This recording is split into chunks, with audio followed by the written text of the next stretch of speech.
Shalom, shalom, everybody. It is good to be with you as we have motorcycles rumbling in at the same time that I get to come on the show tonight. Here you are, walking in spirit and truth with me. And we're going to have a good time tonight because we're going to continue on in the book of Enoch. Have y'all been enjoying that? And I think it's been rather interesting. I think it's been pretty cool. And tonight's going to even be better.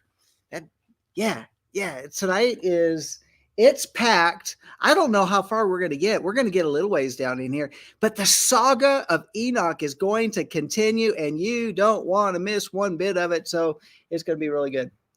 Excellent. Hey, so who am I? I am John Craig. I'm the pastor of Life of Worship. I pastor along with my wife, Sandi, here in Amarillo, Texas, in our congregation. And we are just having a load of, I can't say fun, but fun maybe is the right word. Maybe it's not the right word. It's just we're having an adventure. Yeah, we are having a great adventure here at Life of Worship, and you guys are part of it. And I love seeing you all in there. You guys had started the chat early. I was like, what? Look at all these comments going on in the chat. So we're going to be talking about Enoch. But first off, for those that have never been with us before at Life of Worship, and first off, Life of Worship Ministries is in Amarillo, Texas. If you're in the Texas Panhandle area, especially if you're in Amarillo, come join us on Shabbat at noon Central. And those that are online with us, you can join us at noon Central as well for the Torah portion. You never know what you're going to get around here. We have a good midrash, good discussions, and some. I think it's pretty good teachings. I just think it's all a lot of fun. But hey, Bob, I see you in there. So come join us at noon on Shabbat at Life of Worship. And if you can't be here locally, then join us online at the Life of Worship Ministries YouTube channel. Also, we have a Facebook, and it's called Life of Worship Amarillo, Life of Worship Ministries, something like that. It's been so long since we named it, and you think, well, what was that link again? I don't remember the link. Well, I'll post a link in there and you can connect with us over on the YouTube channel. And there's one other Facebook place where you can meet us, and that is called International House of Prayer of Amarillo, IHOP Amarillo, International House of Prayer Amarillo. That's a second Facebook page, and I'll put a link in there in case you forget, but just come straight on over to YouTube with us, and that's where we'll be. Okay. That's at 12 noon. That goes for about 2 hours. We take an hour break. Then we come back for what we call our encounter service. And it begins with the time of praise, worship, and ministry at 3 p.m. Central. 3 p.m. Central. Write it down. 3 p.m. Central. So adjust for your time zone. And if you're in town, come join us. We'd love to have you come and worship with us. And because we really believe that worship is a key to the throne room. And then it's followed by a message that you'll be inspired and encouraged by in your walk. We want to be a blessing to you. So be part of that. Be part of our fellowship and join up with us. We would love to have you. We know there's a lot of places to go, but when you come this direction, we certainly appreciate you being here with us. So that is Life of Worship Ministries and Life of Worship Amarillo, Texas. So I'm going to put that. Well, I'll put our website. You'll see the ticker going on across the bottom there. And by the way, okay, so the help that you guys bring, I tell you what, if it wasn't for our partners, not only here in Amarillo, but because of our partners like you online, we are able to meet those bills on a regular basis. So if you haven't been able to do that, you can go to lifeofworshipamarillo.org and you can find the donate button. Click on that, click or tap on there, and that'll take you to a link where you have the option to give online. And if not, if you prefer to send a check or money order or something like that, and you can mail it, you can mail it to our physical address. It is posted on our website. And do that. We've had offerings come in that direction, and that way, thank you so much. When we've received it, it's like, wow, what a blessing. Here it is. And we get it in the bank right away. We try to be very, very good stewards of all that y'all has given us because we want to be a blessing and we don't want the anointing to be cut off. Amen. All right. So there you go. There's all the business stuff. Now let's dig in to Enoch. All right. So if you remember last week, so I got my Sefer. See that? There you go. There's my Sefer. And my Et Sefer. And last week, we covered some very short chapters. So we actually got through chapter 8 of last week. Last week we covered 4 through 8. The week before we covered 1 through 3, and also kind of like an overview of the things that are in the book of Enoch. Now, guess what? We're making a playlist for Enoch. And if you happen to have missed it, and I'm trying to think if it's actually has its own playlist yet. I know Pastor Sandy's been really busy, and so she's been working on it. But you can go into the 2 prior Walking in Spirit and Truths on our YouTube channel, and you can find it. There's an Enoch part 1 and there's an Enoch part 2. This is going to be Enoch part 3, and we're going to pick up in chapter 9. Boy, howdy. As some people would say out here in West Texas. I don't really say it out here in West Texas, but some people out here say, boy, howdy, get your seatbelt on and let's go for a ride. Bob, we need you out of bed and feeling better. Father, let strength come in to our brother, Bob, and life flow into him from the top of his head to the bottom of his feet, and let strength arise, and the joy of the Lord be his strength, that all inflammation and all issues that he's dealing with, and with between the knees and any joint issues and all of that he's been fighting against, we just rebuke that affliction in the name of Yeshua, and we bind that spirit of infirmity. And Father, we ask that you would just release your healing virtue upon him so that he is able to bask in your shalom, where there's nothing missing, nothing broken, fullness, wholeness, and completeness in the name of Yeshua. All right, so here we go. Chapter 9. Chapter 9. I know you've been waiting. It's been 11 minutes into the show, and here we go. And it starts out. Remember last week? Okay, last week, remember it listed a bunch of these scoundrels, the scoundrel watchers. You can call them the scoundrel watchers. Why? Because they disobeyed Yah. And they decided to come down and leave their heavenly abode and to forsake their mission that they were given. And they mingled with the women on the earth, and they produced offsprings. And then they taught things that should not be taught to the people of the earth, particularly the women of the earth. And through all of that, they just started all sorts of corruptions.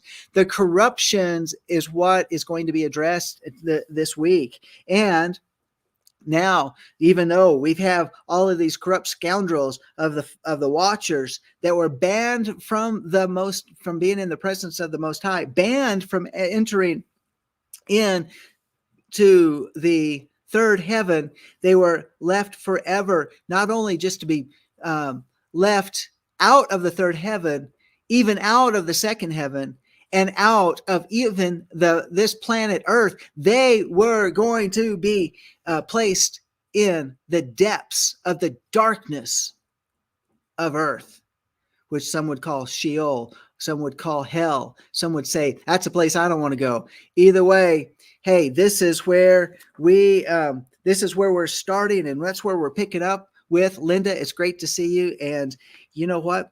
I'm glad you're here. All right, so here we go. Now we're going to talk about the good guys. Chapter 9, verse 1. Then Michael, who is that? Michael, the archangel, the one who watches over Israel. He's been assigned to Israel. I'm not talking about that sliver of geography that's sitting over right there in the midst of all the controversy in the Middle East right now. It is of all of Israel. Michael is watching over Michael. And then there's Gabriel. Who's that? Gabriel. And then Raphael. And then there's Suriel. And then Uriel. You remember Uriel? Yeah, we talked about him over in 2 Esdras or 4 Ezra. He showed up on the scene. He was one of the ones that was speaking specifically to the prophet Ezra. And so here he is. He's in Enoch as well during the time period of Enoch. Yeah, there were many centuries in between Enoch and Ezra. And here he is. He's in all these generations. You'd think right now he's in our generation. So, all right. And it goes, and it says, so here's all these guys, all these angels, archangels. I mean, these are like the top guys, top dudes. And they looked down from heaven and saw the quantity of blood that was shed on earth and all the iniquity that was done upon it, and said to one another, the voice of their cries. They could hear the voice of the cries of the earth, of all the people of the earth. I mean, think about this.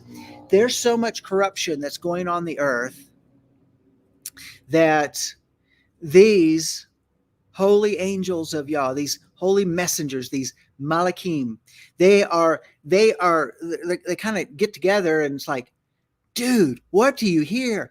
It is the cry of the people of the earth. They're crying out from the earth. Do you hear it? Something's got to be done. That doesn't sound good.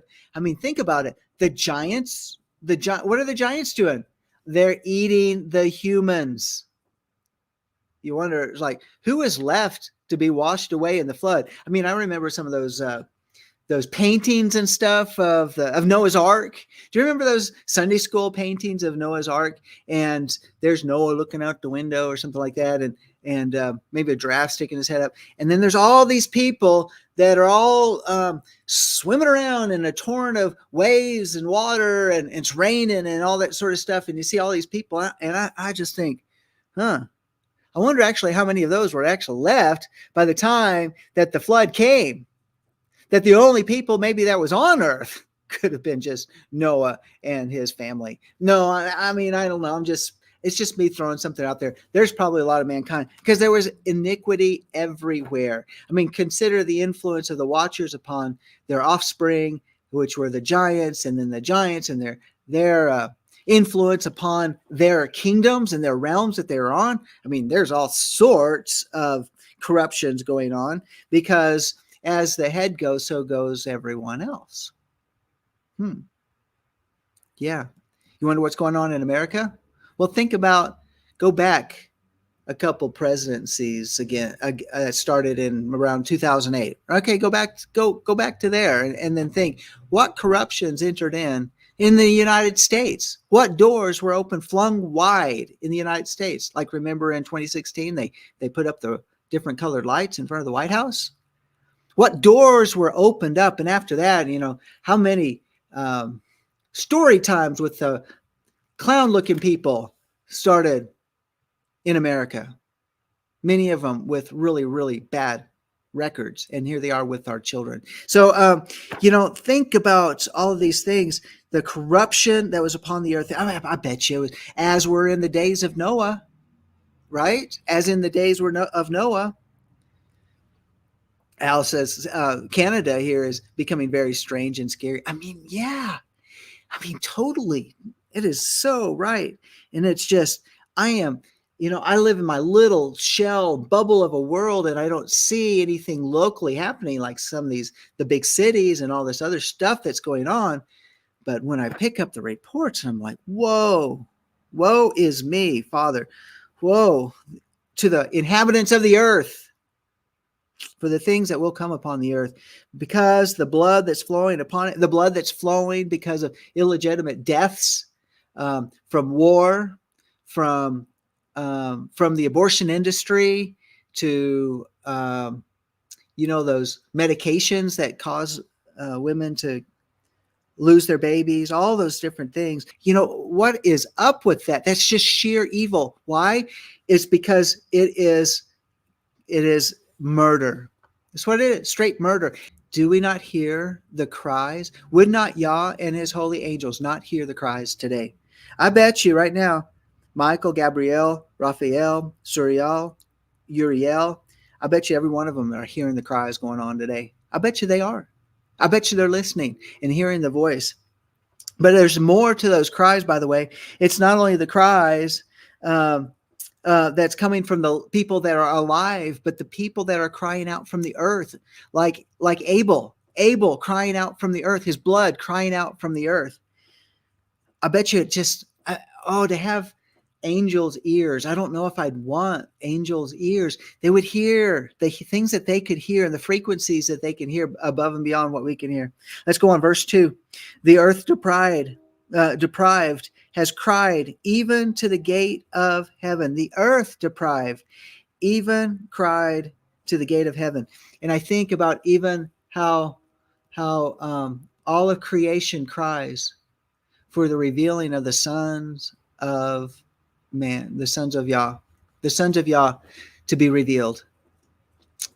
Even the earth, to hear the frequency of the earth, that would be something else. Selah. I'm being very thoughtful. All right, so moving right along. Verse 3, and now to you, and now here comes a petition. This is a petition that these 1, 2, 3, 4, 5, these five numbers, the number of grace, not like sloppy grace. We're talking about the power to overcome. Here, these 5 joined together to call out for the anointing of Yah to pour out and to do something in the earth. So here's their prayer. This is their petition. Listen how they start. This is really good. I think we can always learn something the way that they would start out with this prayer and this petition to the Most High. And it says, and now to you, O you Holy One of heaven, the souls of men complain, saying, bring judgment to us from El Elyon. Then they said, get this, and then they said to their Adonai, the king, Adonai of Adonai of Adonai. That would be Lord of Lords, right? And Elohim of Elohim. So God of gods and King of kings. The throne of your glory is forever and forever and ever is your name sanctified and glorified. You are blessed and glorified. You have made all things. You possess power over all things. And all things are open and manifest before you. You behold all things, and nothing can be concealed from you. Wow, what a way to start a prayer. If you ever wonder, how can I get the attention of the Most High? We'll go here to Enoch chapter 9 and just repeat what they said. If they said it and they got Yah's attention, then what about you and me? That would be something else. All right, so moving right along, and it said, going on to chapter 5. Here comes a statement of, not that Yah needs to be reminded, but it's kind of like a petition before the court. Pray ye, O judge, hear this petition. And so here's what it is. You have seen what Azazel has done, how he has taught every species of iniquity upon earth, and has disclosed to the earth all the secret things which are done in the heavens. That scoundrel Azazel, man, what was in that? What was in his heart that he would come and just teach every species upon the earth iniquity? Every. And then disclose to the whole world all the secret things which are done in the heavens. So it makes me wonder. I wonder what he was talking about, all those secret things that are done in the heavens. But there's certain things that are in heaven that should stay in heaven. And then there's some things that when Yah wants to reveal it to the earth in Yah's timing, then it needs to come to the earth, but not Azazel's timing. But he didn't listen. He actually chose to say, you know what? I'm just going to go do it in my own way. And so that's what he did. And then it says in verse 6, Samiyaza. Remember, we talked about Samiyaza. He's one of those dudes. And he's one of their chiefs, the chief fallen watcher. There you go. Who has taught sorcery, to whom you have given authority over those who are associated with him. So, yeah. So he had other fallen angels that were under him because he's a chief, and he taught them what he knew, and then they would take what they learned from him and go and teach it to the rest of mankind. So, all right. So, going right along. That was verse 6. He's taught sorcery to whom you've given authority for those who are associated with him. They have gone together. To the daughters of men, have lain with them, have become polluted, and have revealed their sins to them. The women likewise have brought forth giants Trolls, giants, trolls. Thus has the whole earth been filled with the blood and with iniquity. And now behold, the souls of those who are dead cry out. Because I would think that if I was living in a place and it's full of these scoundrels and giants and just evil all around, that my voice would be crying out if I'm surviving it.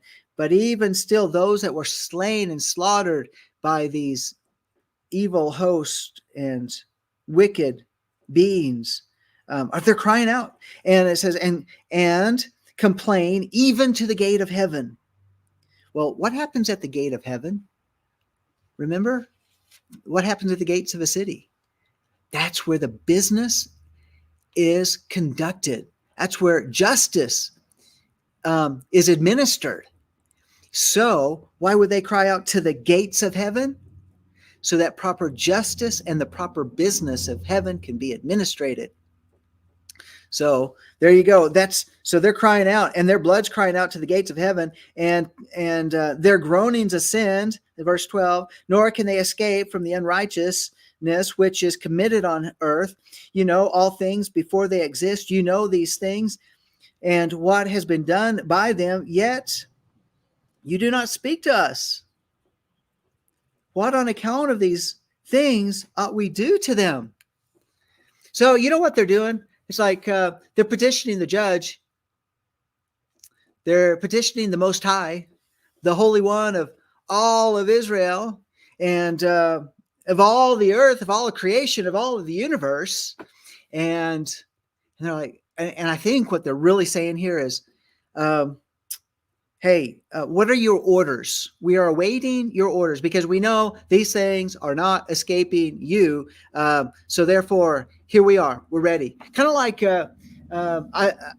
Isaiah. Didn't Isaiah do that when he came before the throne of Yah? And you know, the seraphim are right there, and they're crying out, holy, holy, holy, kadosh, kadosh, kadosh. And he cries out, and he says, woe is me, for I am a man of unclean lips, and I live among a people of unclean lips. And the seraphim took the coal and touched his lips, and then he said, and then he heard, who shall we send? Who will go? And Isaiah says, here I am, send me. Here I am, send me. And so anyway, here we got this very interesting dilemma that's going on. Is it that Yah is not listening? No, I don't think so.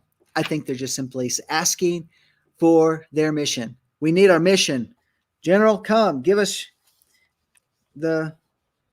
our commissioning. We need to do something. This is what we've been created for. We're ready. We're good. We're good at this stuff. I tell you what, it's something to think about. I've been thinking about the connection between the Azazel goat and the Azazel that was banished and imprisoned.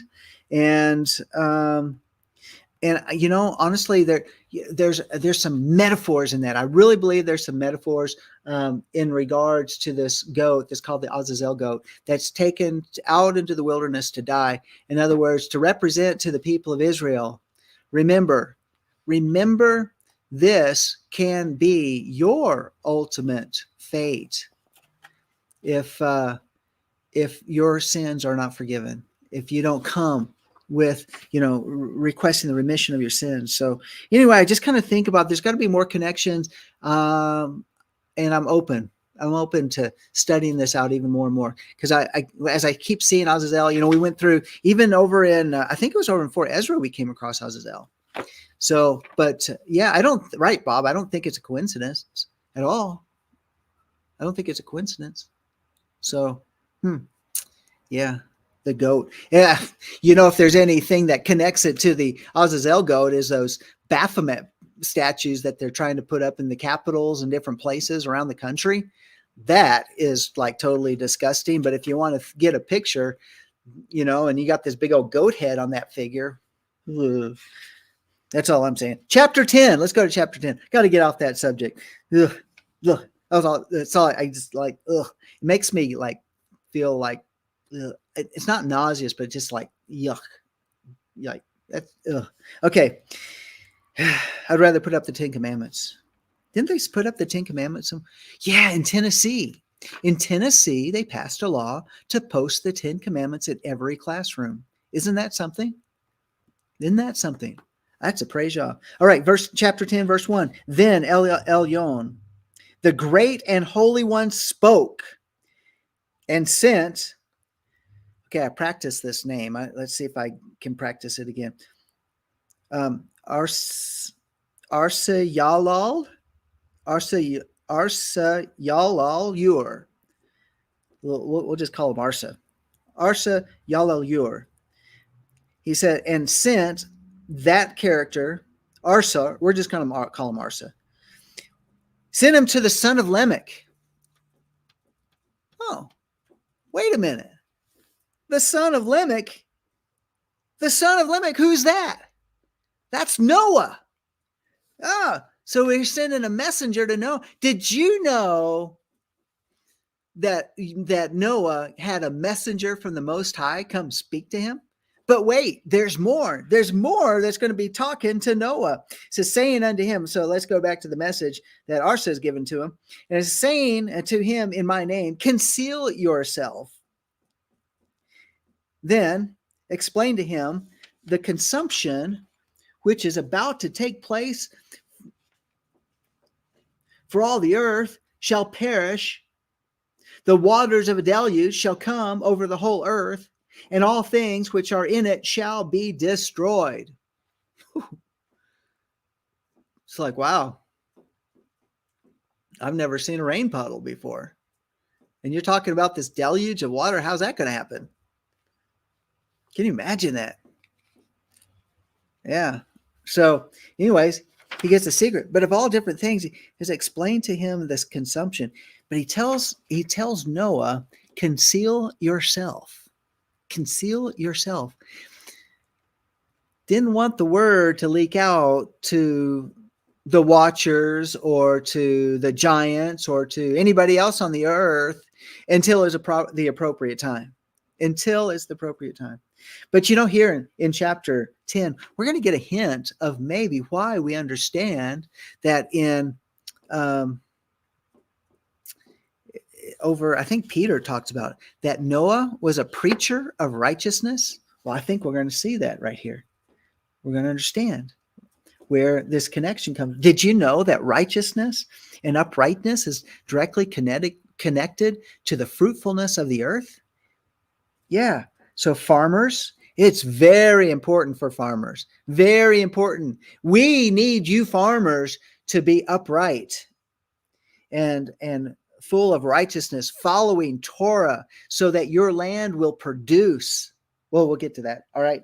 So going on, moving right along here, it says, and now teach him, teach Noah, how he may escape and how his seed may remain in all the earth. Again, Yahweh said to Raphael. So now that's the first assignment given over to Arsa. We're calling him Arsa. That's his abbreviated name. It's his nickname. He wasn't in the first 5, but he's apparently there with the other guys. And so he gets his assignment. His assignments go to Noah. This next one is Raphael. Raphael's job. This is pretty cool. By the way, if you want to learn a little bit more about Raphael, go read the book of Tobit. Yeah, that's very interesting. You get to see Raphael in a very, very cool way. The character that we see in him is just totally awesome. I love it. The book of Tobit is really cool. I did a little summary on the book of Tobit before. You have to go way back into the archives at Walking in Spirit and Truth here at the Life of Worship channel to go back and listen to it. Kind of cool. It's pretty cool. And so now here we have Raphael. He's supposed to go bind Azazel hand and foot and cast him into darkness, opening the desert, which is in Dudael, cast him in there, throw upon him hurled and pointed stones, covering him with darkness. Yikes! It's like, okay. It's like the desert's just going to open up a hole, throw Azazel down in there. way down there, and then hurl pointed stones and cover him so he's completely covered up. Wow. All the way back up to, think about that. Could it be all the way back up to the surface? Yeah, so he's completely in darkness. And it says, there shall he remain forever, cover his face, that he may not see the light. And in the great day of judgment, let him be cast into the fire. Wow. Okay, we know about the casting in the fire over there in the book of Revelation, the lake of fire, that which represents that final judgment. So I'm just thinking about this.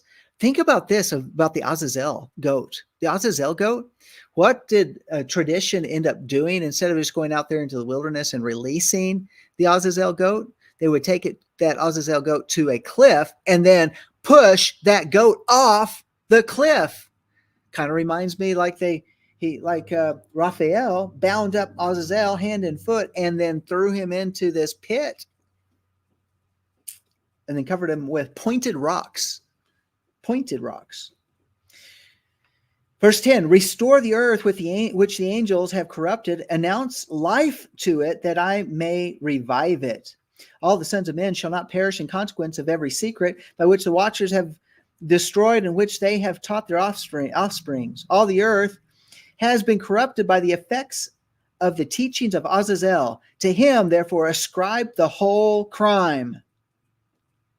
Wow. I mean, it's like everything that was going bad on the earth was put on Azazel and thrown into the pit, and sharp rocks thrown down upon him. But did you get something? Did you hear something else out of this? I just read this. Did you hear this little nugget of truth? And it says, and he's telling Raphael this. Now, if you understand Raphael, Rapha, where we get that word for healing, so Rapha, and if you see in the book of Tobit, see, he is able to heal. He also has the ability to teach, like how to put together remedies for healing, and he brings about remedies for deliverance. That is what Raphael does as well. And, Eddie, I think that might be, the Talbot could have very well gotten that idea to throw the goat off the cliff. And, or Tammy, whoever wrote that. But I never know. It's just in Eddie's name. Sorry. Okay. So yes, Natsrim, that's right. Yes, this is the study on Enoch. I'm using the Et Sefer edition, and we're only on chapter 9. And the past 2 weeks, you can go back and catch up on those where we started out. So you're good. We're still pretty much in the beginning of Enoch, but catch up on those other ones. Lay a little bit of a foundation. So thank you, Tammy. Appreciate that. I figured it was you in there commenting. So, all right. So now it says, okay, where's that nugget of truth? Restore the earth which the angels have corrupted. So we know those are those fallen angels, those fallen watchers. And then it says, announce life to it, that I may revive it. Okay. Did you hear what it says? Now, Sandi and I, you know how we have a pretty good garden going, and we're doing all these different things to help grow the, good mending, good soil and nutrients and fertilizer. And we're using copper wire antennas going up. We're doing everything we can to make it even produce more. Really excited about that. Boy, harvest time is going to be busy this year. But the word was to Raphael, and I'm thinking, could this word also be to us? Announce life to it. Do we speak life? Do we speak life over things that have been corrupted? Things that we know, there's like, it shouldn't be that way. There seems to be a curse on it. It shouldn't be cursed. It shouldn't be dying like a garden, or it shouldn't be messed up, or it shouldn't be mechanically breaking down, like a car before its time. It should last longer than that. Right? These are things that we have. And he says, announce these things with the angels have corrupted. He says, announce life to it. And then And Yahweh says that I might revive it. So did you ever think that in our partnership with the Most High is that he uses our voice to pronounce an announcement that he would pronounce on it, but he wants us to announce it so that when we announce it, then he says, that's good. And then he either extends his scepter or he puts his fingerprint on it or he gives his word of agreement with it. I think we should do more of that. How about if you support a ministry, like if you support Life of Worship, and which we do appreciate that very, very much. Those that have given online, that have been part of our online community, and those that join us even locally, we really, really do appreciate that. And then, but as we give it, to speak life to that seed and say, "Oh, Father, I announce life so that you might revive these things in me." I was like, you sound like Kenneth Copeland. No, I'm not trying to sound like Kenneth Copeland. I'm just kind of reading this here in Enoch and saying, wow, Raphael was given a pretty cool thing. And didn't the Watchers teach mankind? I mean, if the Watchers could teach mankind corrupt things, wouldn't the Watchers also want to help energize our understanding of Scripture so that we can affect these things that are spiritual because they're written? These are things for us to know and to learn and that type of thing. We get a head knowledge of them or whatever. And then we come around and then we say, you know what? I'm believing, Yah, that this is a word for me today to materialize that which needs a blessing. In other words, there's been corruption going on and I need Yah to speak life over it. So I'm going to connect with that. Yeah, we're supposed to teach good things. Those things that lead to life, right? Life and godliness. And how many times do we like to focus on the godliness and let alone what pertains to life? Chaim, l'chaim, at the Seder. L'chaim, what goes to life? Everything goes to life. Our walking this thing out in Torah is spiritual and it's physical. And so let's manifest fruitfulness of Torah in our life, kind of like on Shabbat when we were going over this whole total connection between numbers. I'm talking like numbers, like gematria numbers, and the value of the letters calculated up to certain numbers, and then you can connect certain things together, and how love is connected to Torah, and that is connected to with all your heart, all your strength, all your mind, and all your soul. And that's connected to some other things. I have to go back and reread my notes, but I'm telling you, I think about how it's all about everything. Everything is for life. And that means our ability to eat, our ability to prosper in our jobs, to have favor wherever we go with other people, even with our enemies, that our enemies will call us blessed. That's what I'm talking about. That's okay. All right. Well, enough of that. But that really caught me. And I think this is a really neat little nugget stuck here in the middle of this. Okay. All the earth has been corrupted by the effects of the teachings of Azazel. To him, therefore, ascribe the whole crime to Gabriel now. Okay, let's go to Gabriel. Okay, Gabriel, Gabe. Okay, Gabriel. Also, Yahweh said, I'm not cussing. This is a true word, okay? It says, go to the bastards. We don't know what that means. So now we're talking about the illegitimate sons because of the corruptions of the angels and all the corruptions that are going on in the earth. So it says, go to the bastards, to the reprobates, to the children of fornication, and destroy the children of fornication, the offspring of the watchers, and from among men bring them forth and excite them one against another. Let them perish by mutual slaughter, for length of days shall not be theirs. So, wow. So Gabriel, he's been given quite a task, and it's like there's no hope for that generation. I mean, there's just, it's really messed up. A lot of inbreeding, a lot of mixed breeding, a lot of just bad breeding, just silly stuff, kind of like what's going on in the United States, America, and Canada right now, and other places around the world. Don't forget Western Europe or even Tel Aviv or other places in the world where just all this type of stuff goes on. And you think, don't you think that maybe the watchers are listening for the cries of men, like the children of Israel did in Egypt, waiting, saying, "Please deliver us." Okay. If you think I'm shouting, I don't mean to be shouting. I'm just really excited about this. It's kind of cool. I like going over this. It's kind of fun. All right. So it says, and it says to excite them again, against one another. In other words, wasn't that something that we read over in the book of Giants? So I did the book of Giants. I did three episodes of the book of Giants, and I think in the third episode there is an allusion. Now the book of Giants is taken out of the book of Enoch, because it's kind of like an addendum, or it's kind of like an insert, or it's kind of like connected to it. Anyway, we'll see more and more. It's like, we read that over in the book of Giants. Yeah, exactly. Well, I think that's one of the things we read over there, is that he got the giants to fight against each other, and he got them all to war against each other. Wow.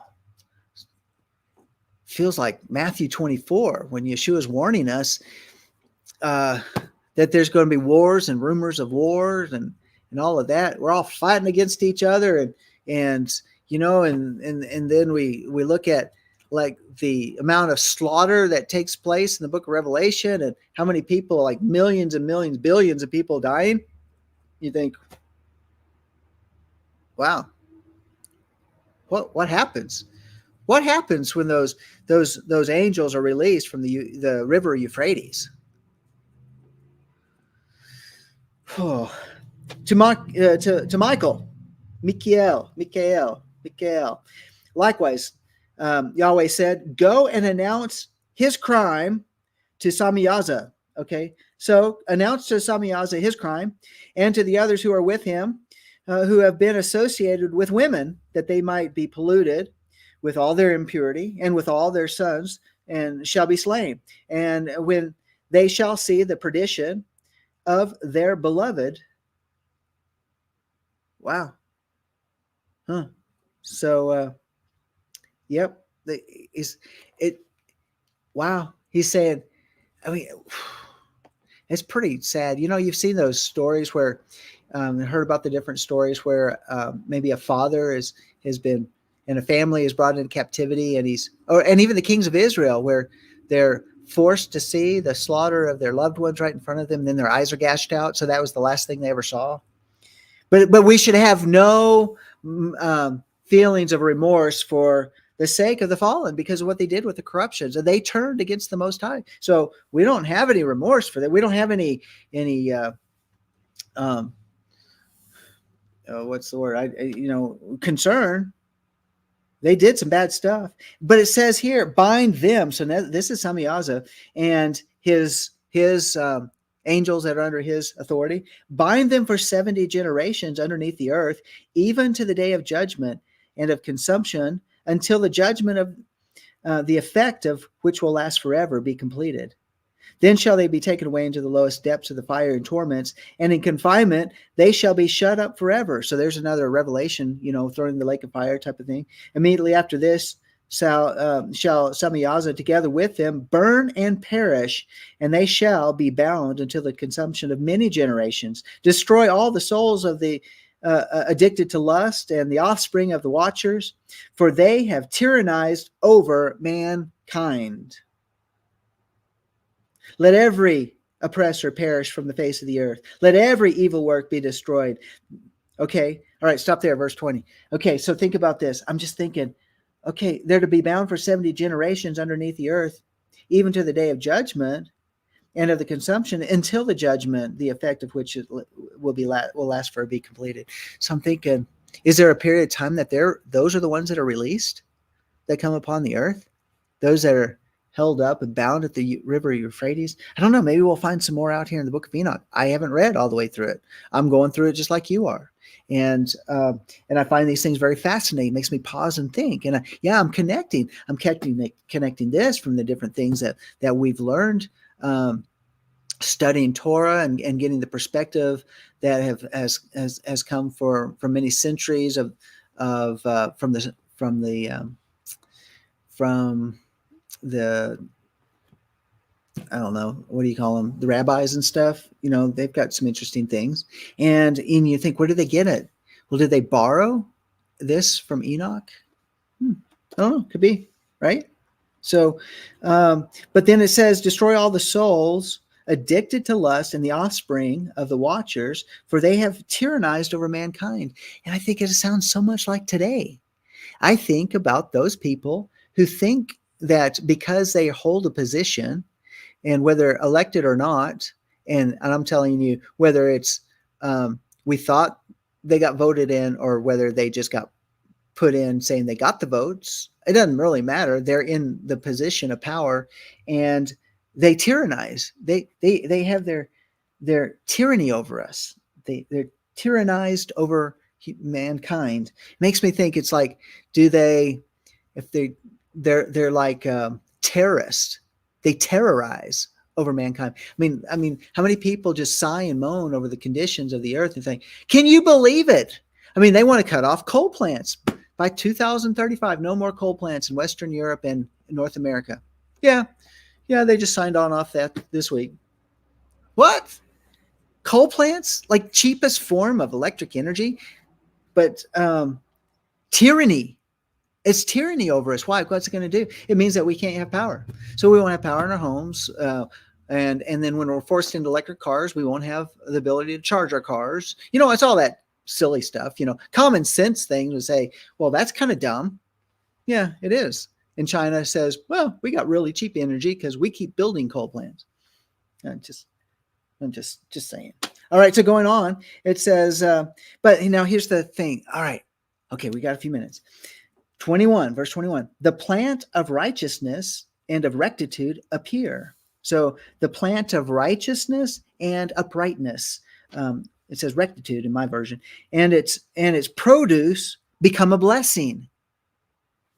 Wow. Yeah, Lyndon, I pray, Bo Yeshua, Bo, we want the greater Exodus. Come quickly. And going on verse 22, righteousness and rectitude shall be forever planted with delight. Okay, so he's using an agricultural term, righteousness and rectitude appearing, producing, whose produce becomes a blessing. So it's like, here's why I'm saying we all need to be farmers that follow Torah. And as we do, that everything we can set our hands to will prosper. I think that's really is the blessing. Blessings are Deuteronomy 28, that everything we set our hands to prospers.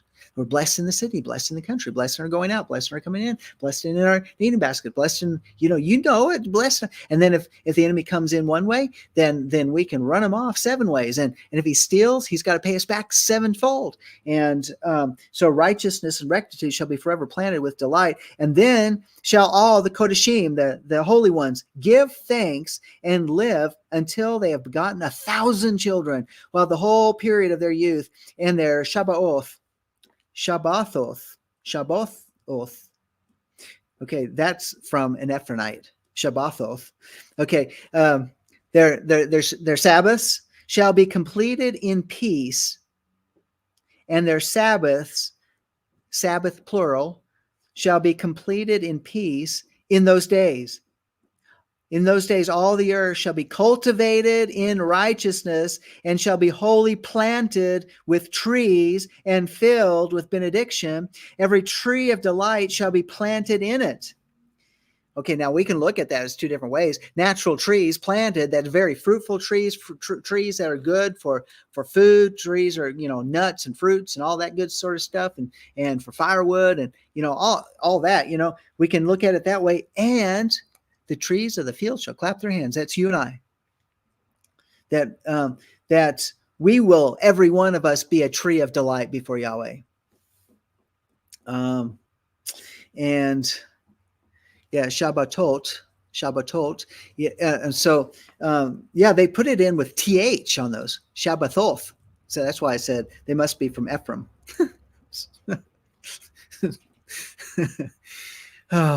Okay. All right. So in it shall vines be planted, and the vine shall be planted in it shall yield fruit to satiety. Yeah. So it's like more than enough. Yeah, you can get full on every vine. Every seed shall be sown in it, shall produce for one measure 1,000, and for one measure of olives shall produce 10 presses of oil. Purify the earth from all oppression, from all injustice, from all crime, from all impiety, from all pollution, which is committed upon it. Exterminate them from the earth. Then shall all the children of men be righteous, and all nations shall pay me divine honors and bless me, and all shall adore me. The earth shall be cleansed from all corruption and every crime, from all punishment, from all sufferings. Neither will I again send a deluge upon it from generation to generation forever. In those days I will open the treasures of blessing which are in heaven, that I may cause them to descend upon the earth and upon all the works and labor of men. Peace and equity shall associate with the sons of men all the days of the world, in every generation of it. Totally cool. I mean, totally awesome. This is about the great purge. And that's why we're reading Enoch, because it's telling us that yes, was as that which was shall be. Isn't that what Ecclesiastes tells us? And that we know the end from the beginning. So what happened there with Enoch shall again happen again. History repeats itself. Cyclical things fulfilled in multiple generations.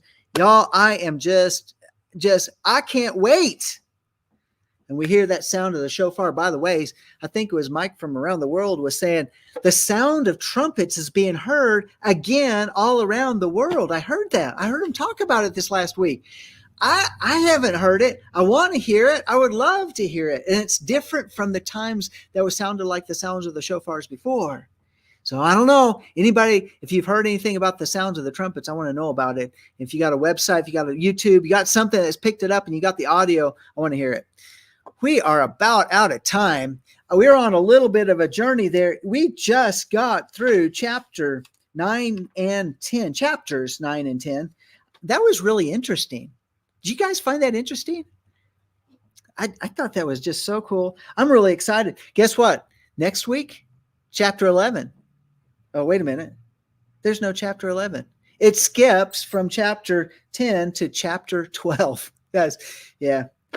So we're going to pick up next week with chapter 11, 12, and go on from there and see what else we can glean from the words, things that's happening that we can relate to our current events, things that are happening within the world, things that we know within the teachings and that we know here in our Hebraic roots of our faith, and things that we're gleaning from the Dead Sea Scrolls and those that go all the way back. It is amazing. What an amazing time this is. So, all right, here we go. We'll see y'all next time. Shalom, shalom.